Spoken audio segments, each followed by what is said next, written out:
Thank you all for coming. I particularly want to extend my thanks to my colleague, my dear colleague, Dolly Yang, for making my trip possible, to the staff at the center, Beth Bader, James Withrow, Chenja, whose last name I don't know. I've had an amazing couple weeks traveling. And thank you all for coming. A couple weeks ago, as you know, Barack Obama was reelected as President of the United States.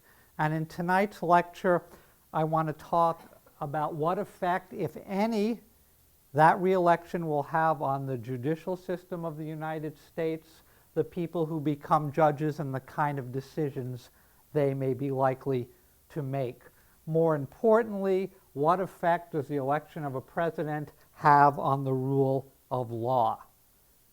Now, to state the obvious, the rule of law and the independence of the courts is essential to economic growth, to the protection of rights, and to limiting unfair governmental action.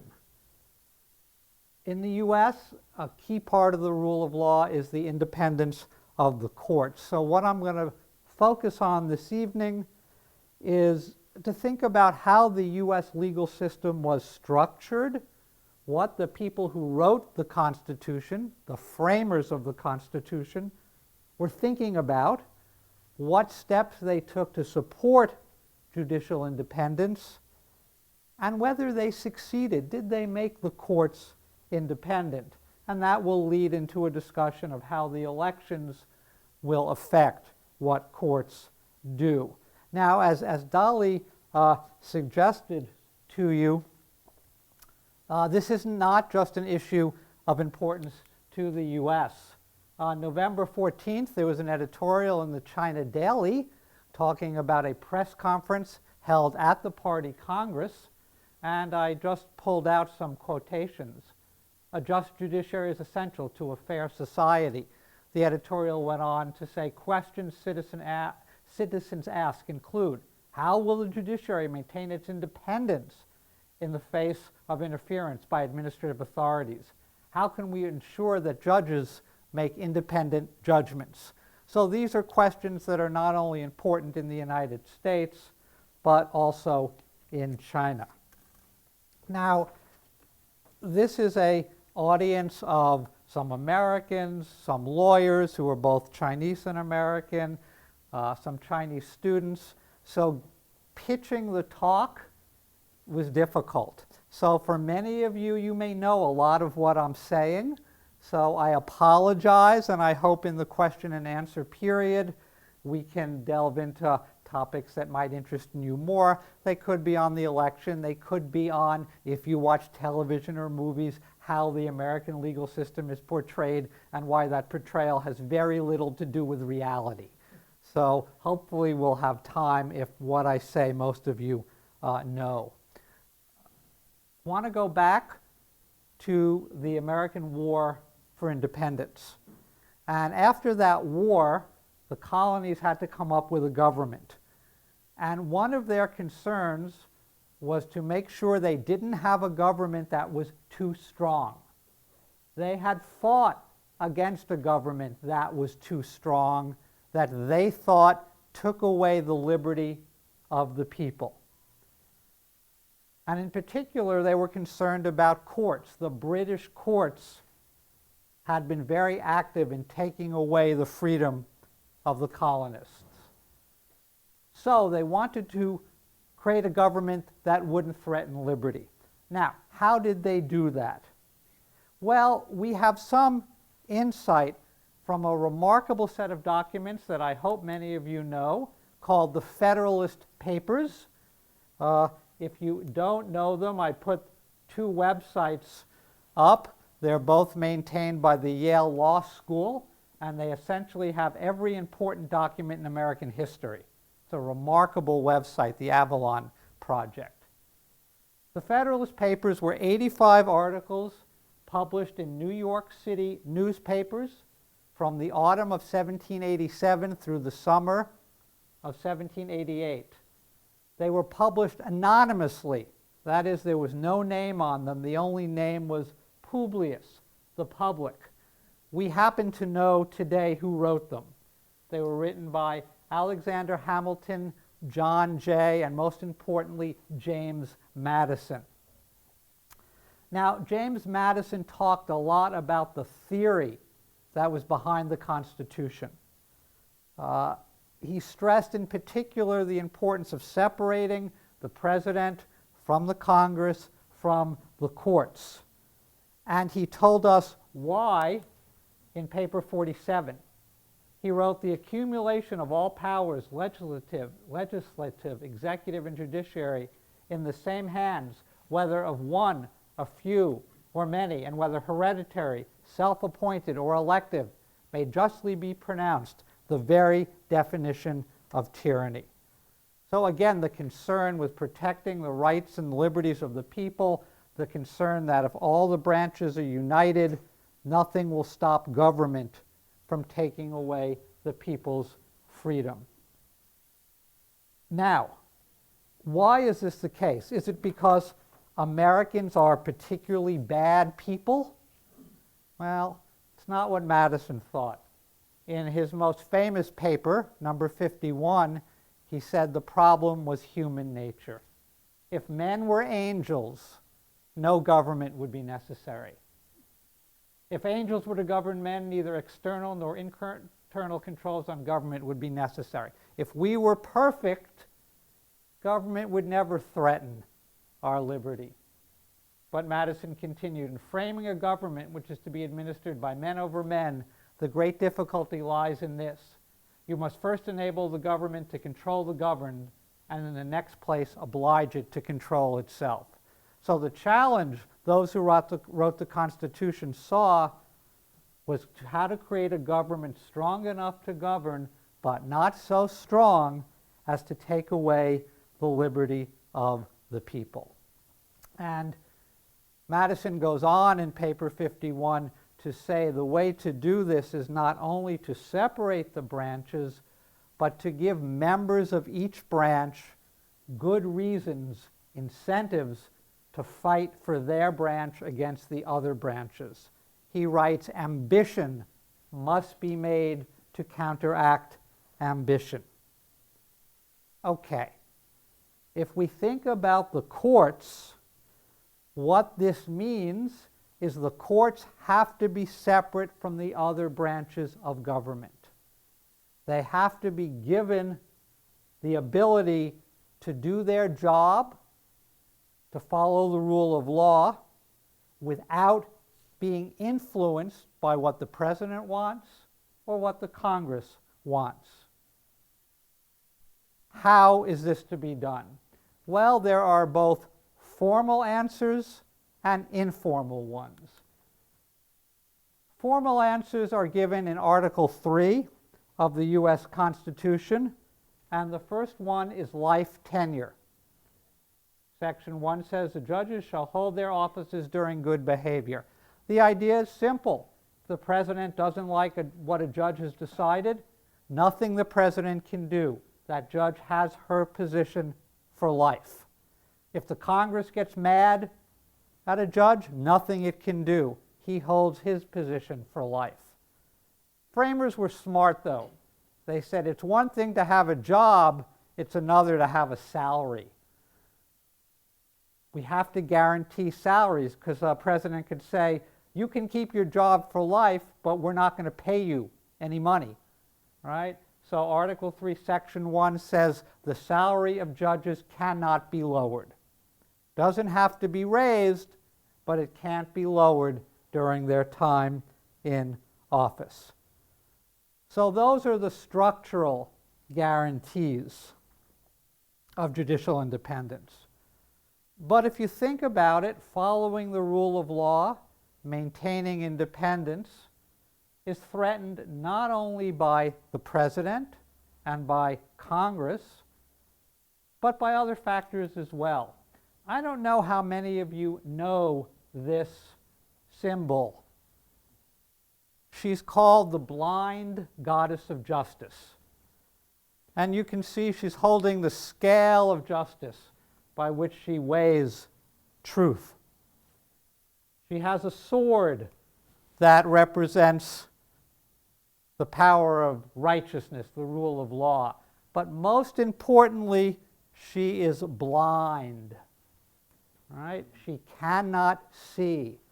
And the idea is an independent judge does not know anything about the parties in her court.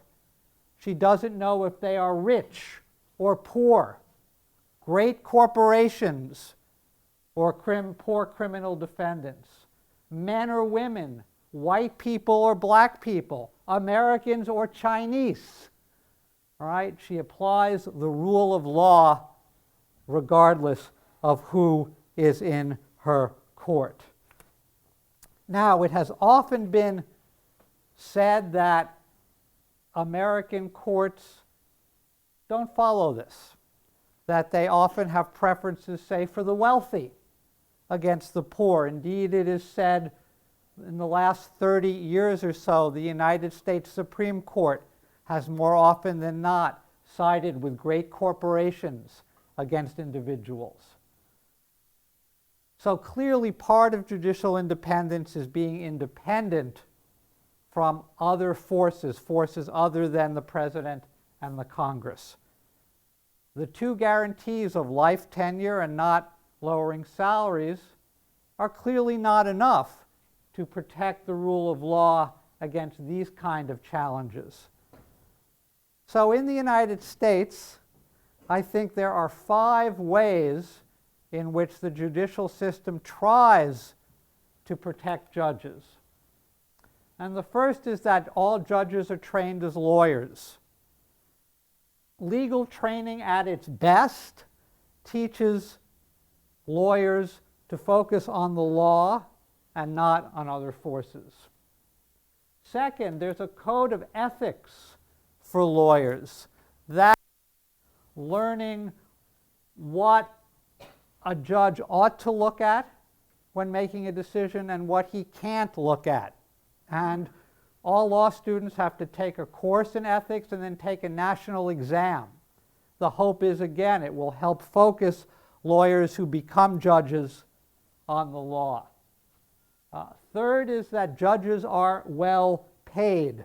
I took a look, and federal judges make about $174,000 a year.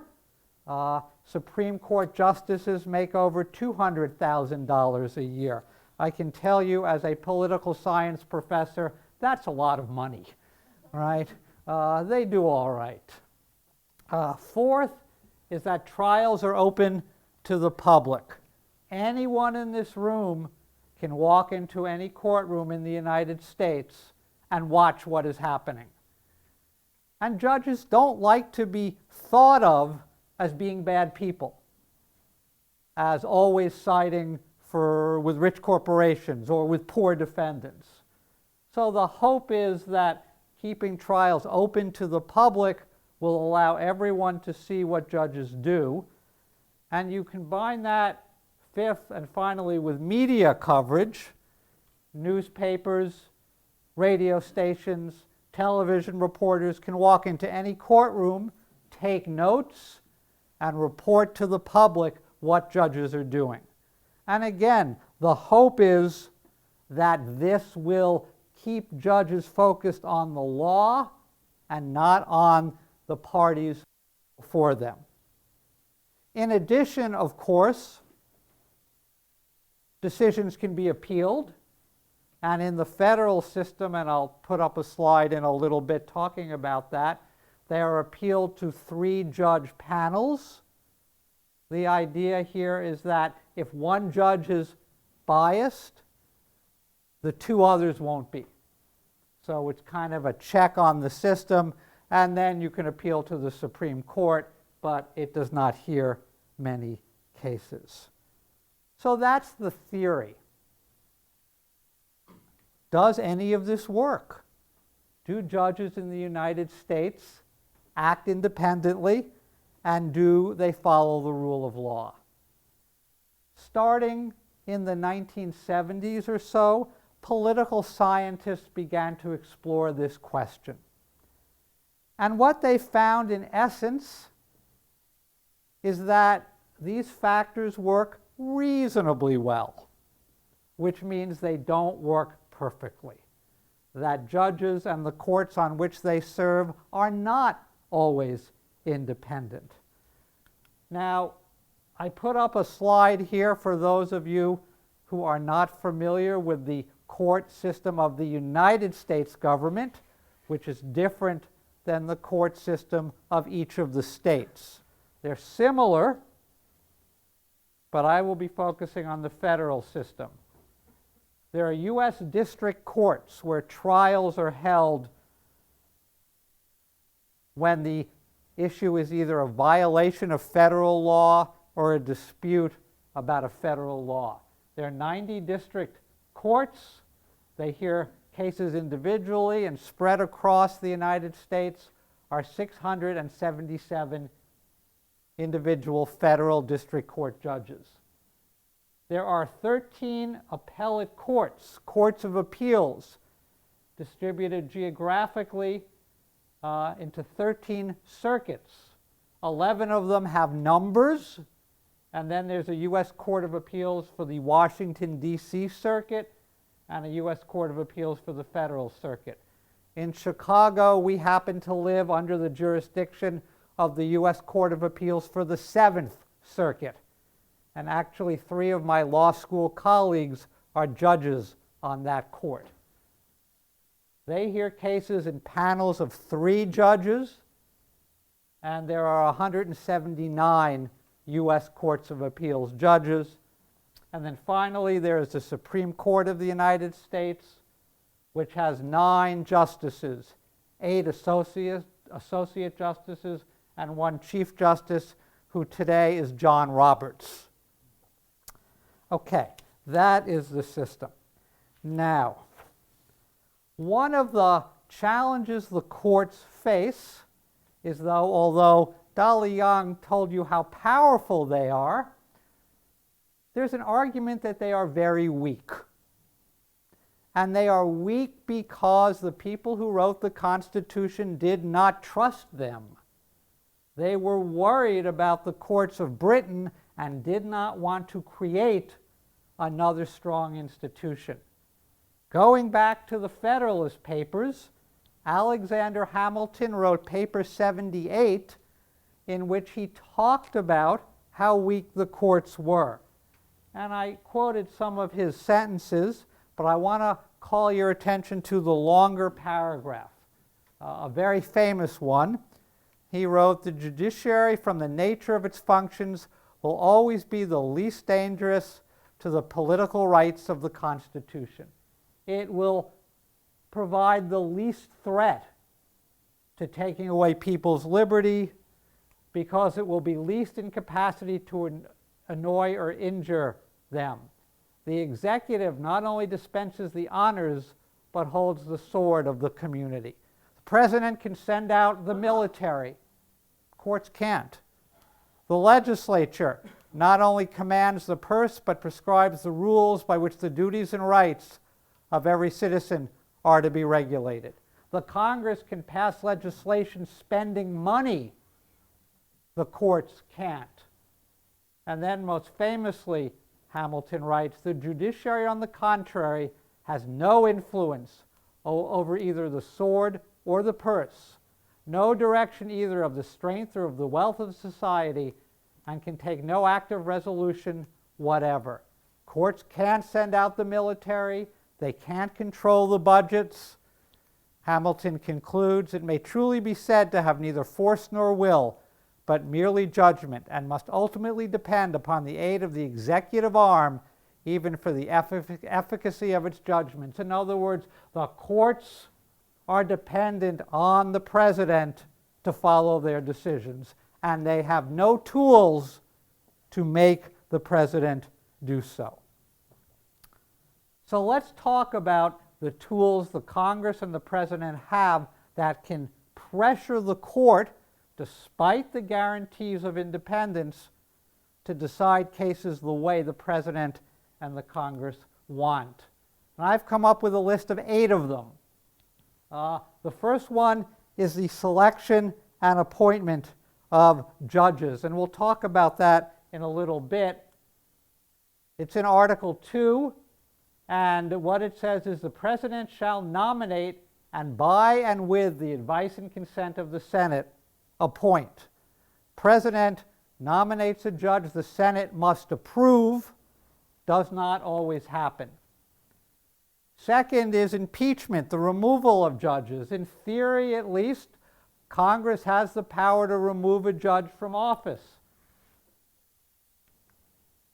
Sorry, it's also from Article 2, Section 4.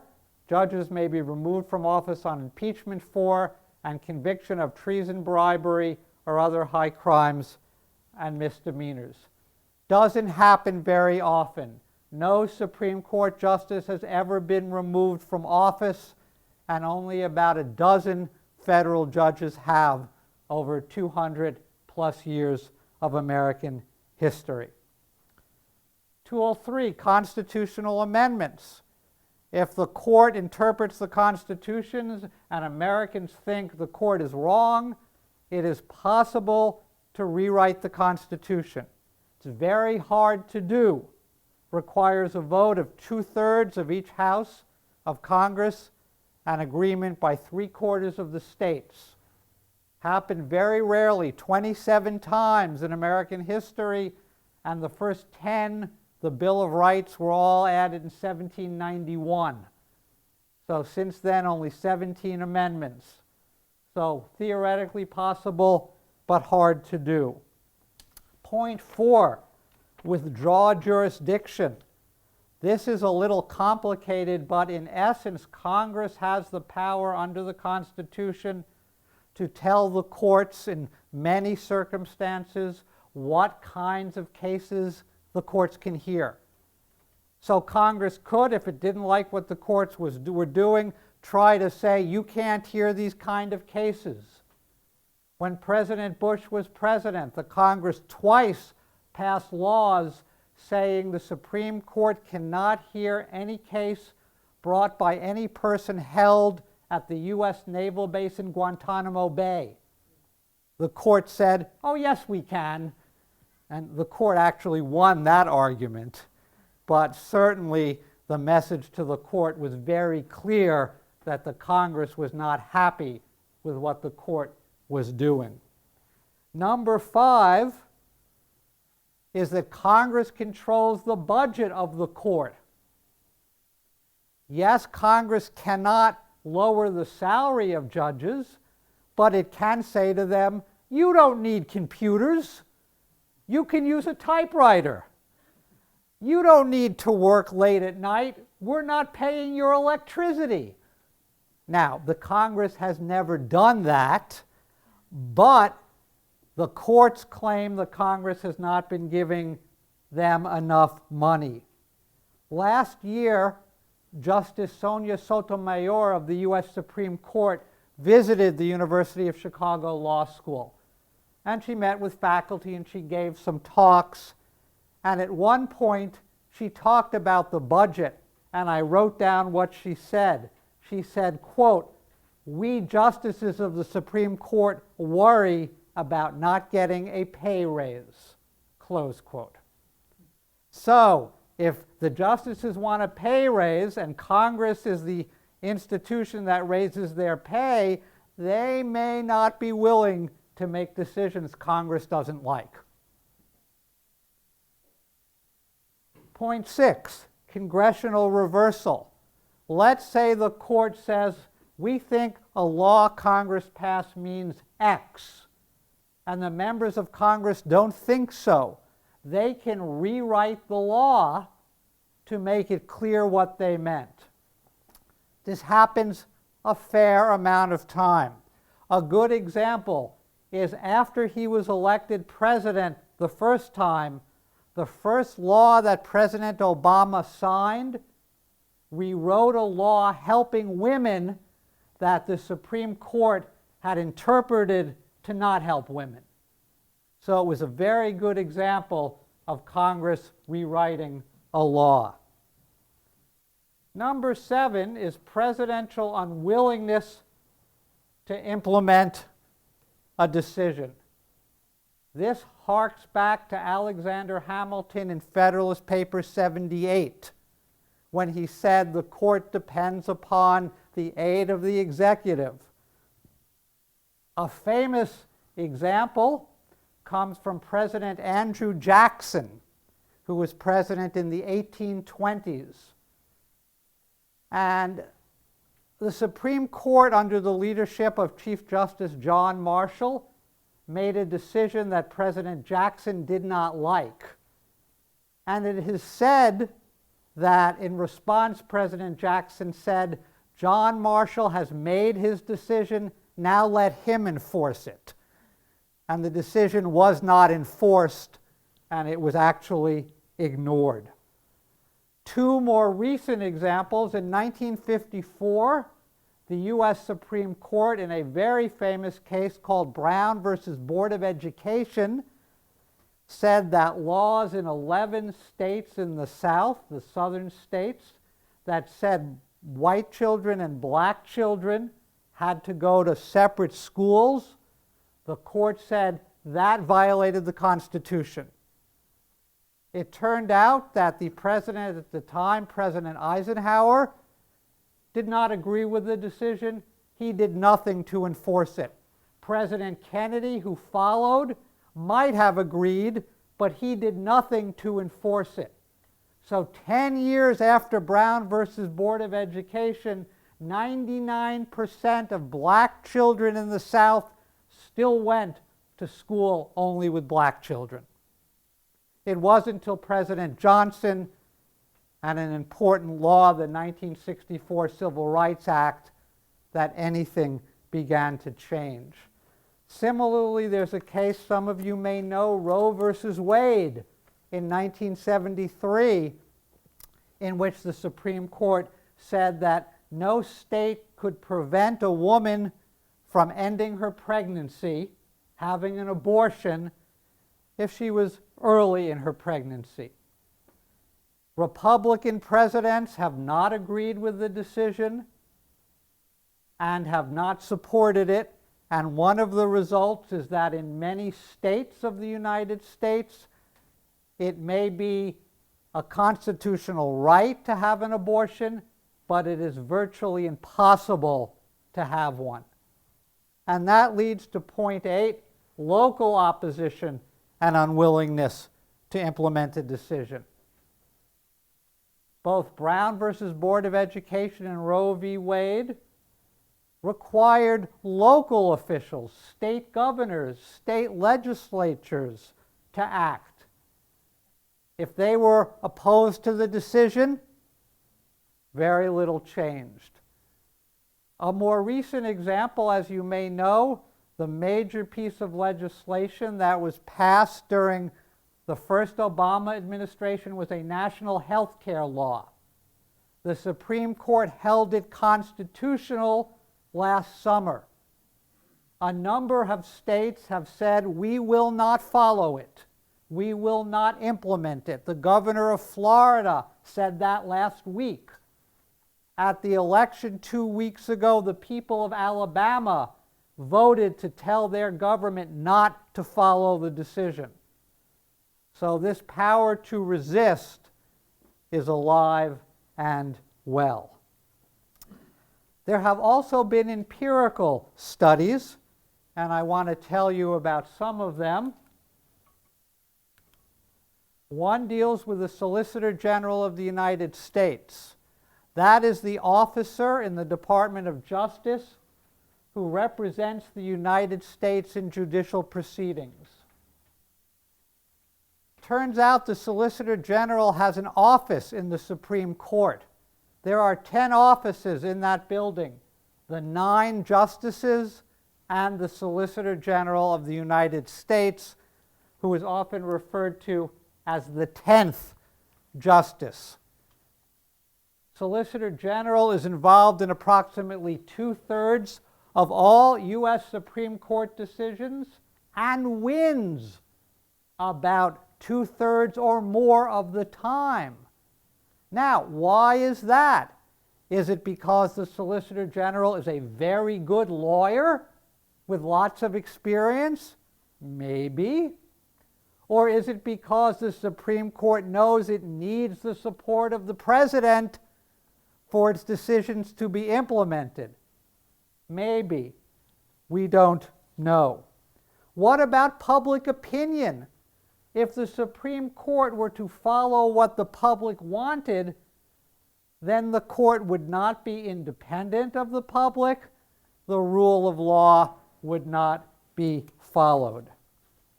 Justice Sotomayor was asked about this at the University of Chicago, and she said the justices were aware, when they were thinking about how to decide a case, what would be popular and what would be unpopular. She said, and I quote, "With the vast majority of cases, I bet we're right with the norm," close quote, of public opinion. She was betting that the way the justices decided the case would be the way the public would decide the case.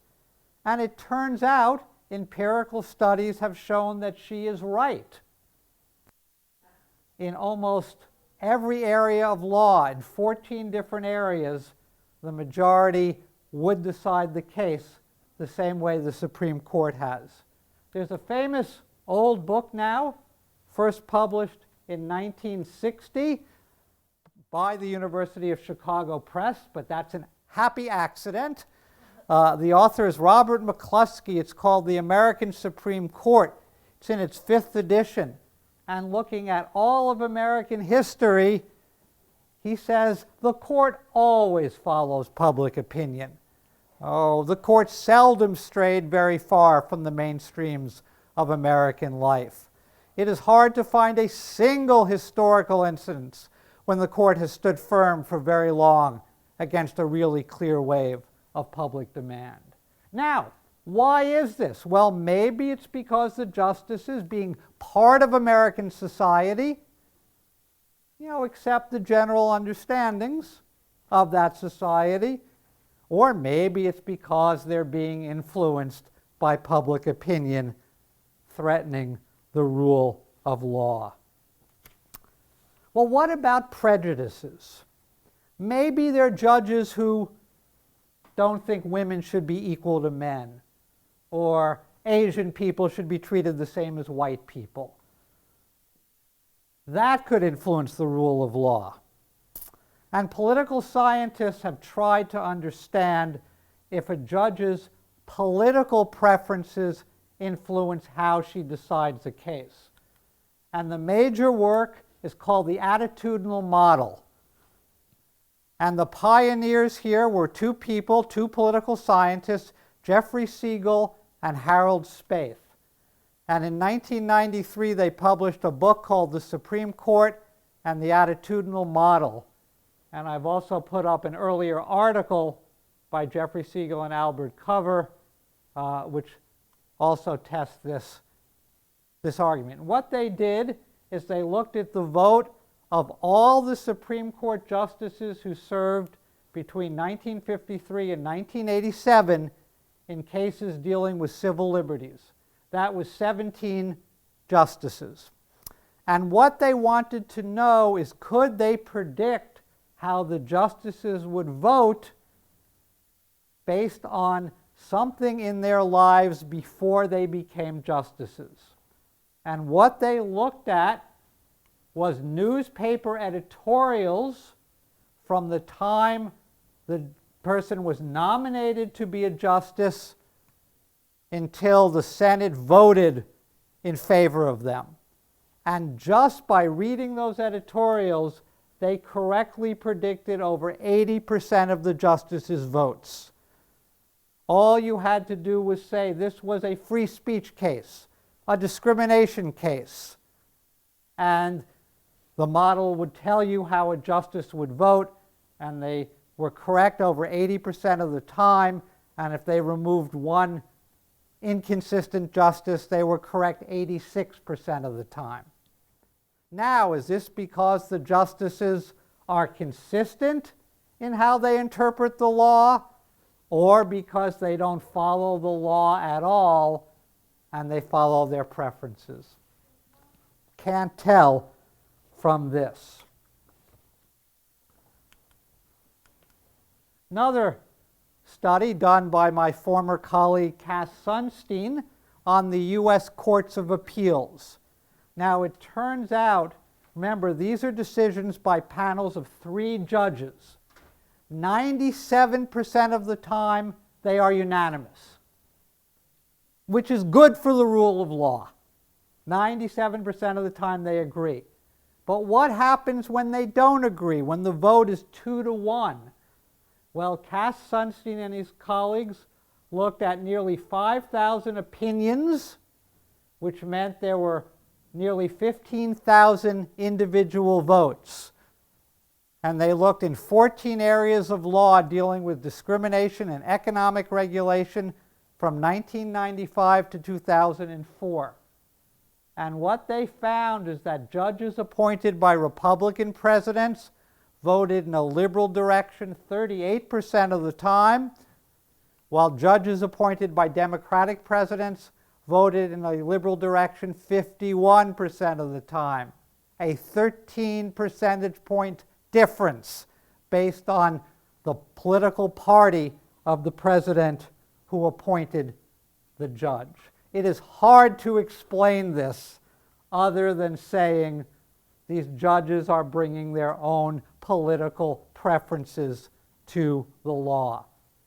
It also turns out that if a woman brings a case claiming discrimination on the basis of her gender, she hopes to have a woman judge because male judges are 10 percentage points less supportive of the woman than are their female colleagues.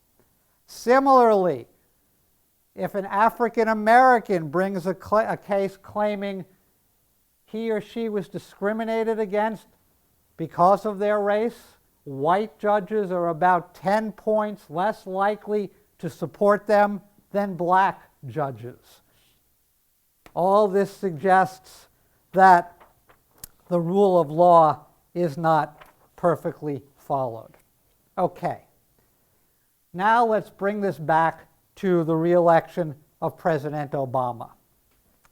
An American president typically has the opportunity to appoint a lot of federal judges. Ronald Reagan appointed 47% of all federal judges because judges retire and you get new openings. Bill Clinton appointed 43% of all federal judges, and George Bush appointed more than a third, 37%. Now, who gets appointed? Well, we might hope it's the best lawyers, but that is not the metric, not the measure of who gets appointed. What we know is that people who get appointed are good lawyers who share the president's policy views, who are active in the president's political party, and who come from the groups that supported the president in his election. Here I put up some data from the election 2 weeks ago from the exit polls. Look at that. Among female voters, there was a gap of 11 points. 55% of women voted for President Obama, 44% for Mitt Romney. Among Hispanics, there was a gap of 44 points. 71% of Hispanics voted for President Obama, only 27% for Mitt Romney. Among Asians, I looked this up. I thought for this audience you'd be interested. A gap of 47 points. 73% of Asians voted for President Obama, 26% for Mitt Romney. However, Asian Americans are only 3% of the American population. Jewish voters, a 39-point gap. 69% for President Obama, 30% for Mitt Romney. We also know where voters who most supported President Obama came from. They were in the Northeast, the states of the Northeast, the states of the Upper West, the Far West, and then a collection of other states. Why does this matter? Well, if I had put up the results for 2008, they would have looked very similar. Let's consider President Obama's 2 appointments to the U.S. Supreme Court. His first appointment was Sonia Sotomayor, a woman, a Hispanic from New York. What a surprise. Let's consider his second appointment, Elena Kagan, a woman, a Jew from either New York or Massachusetts. What a surprise. So President Obama was rewarding the groups that supported him by appointing lawyers to the Supreme Court from those groups. If he gets another appointment, and he probably will, in his next term, it will be interesting to see who he picks. We know the political party of the judges he will pick. Over 90% of them will be Democrats, unless he makes a radical change from all past behavior. In his first term, he followed this. Over half of them will be political party activists in the Democratic Party. So when law students tell me they want to be a judge, what should they do? I say, find a member of the U.S. Senate and start working for him or her. That's how you will become a federal judge. Okay, let me conclude. And I want to conclude by suggesting what I think I've shown you is that judicial independence may go a long way to providing the rule of law, but it is not perfect. And indeed, there is what I call the paradox of judicial independence. It is that an independent judiciary can bring fairness and stability to the law. It can bring the rule of law. But judges of an independent and powerful court might act independently from the law by following their own preferences. So, the more powerful and independent the judicial system becomes, the more problematic independence becomes, because judges can use their independence and power to substitute their own preferences for the law. Can we find a way to preserve the benefits of the independence of the courts while lessening the threat to the rule of law that this paradox presents? And I think the answer is yes. And I think we can find that model in the courts of England. Those courts are independent. They have the formal protections, but they lack the power to tell the Parliament that it can't do something. So there is much less room for preferences, political preferences, to interfere with the rule of law.